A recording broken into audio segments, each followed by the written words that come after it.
few days ago, a truck caught fire under a Philadelphia overpass, shutting down the critical I-95 artery that tens of thousands of Philadelphians need to use every day. The governor came out this morning saying it could take, quote, months to fix. In fact, he didn't give any particular timeline. They'll get to it when they get to it.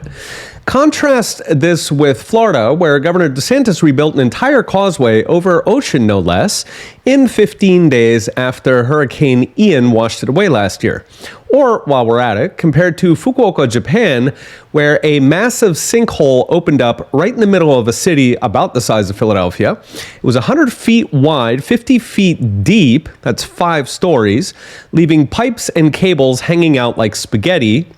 That one took 2 days to fix.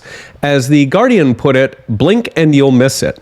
What's the difference? The U.S. has modern equipment and trained road crews, just like Japan. Pennsylvania surely has the same bridge technology as Florida. But there is a big difference: government spending. Ironically, however, the more the government spends, the worse it does. For example, Pennsylvania's estate spends almost twice as much as Florida, $8,000 per person versus $4,300. The U.S. as a country spends almost 3 times more than Japan. That's $19,000 per person versus $6,500 in Japan.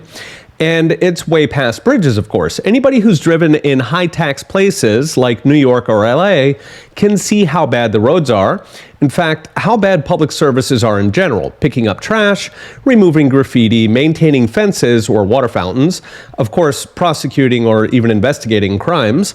In other words, a government that tries to do everything empirically does everything badly. What could square this circle? One possibility is that the more money government has, the more they focus on distractions, throwing billions of dollars and thousands of bureaucrats at whatever social justice quest their army of activists are demanding this week. The problem is all those distractions grow like a cancer, eating away at the essentials. After all, if you want to make a name for yourself in, say, New York City politics, you are not joining the roads department or the water department. You are joining the equity, the social justice groups. That is where the growth is. It's where the future is. That's where the budget is. In other words, every new push in government power creates a permanent parasite, siphoning away the money that used to go to the essentials. A small government, on the other hand, focuses on the things that matter: roads and bridges, electricity that doesn't go out, water you can drink.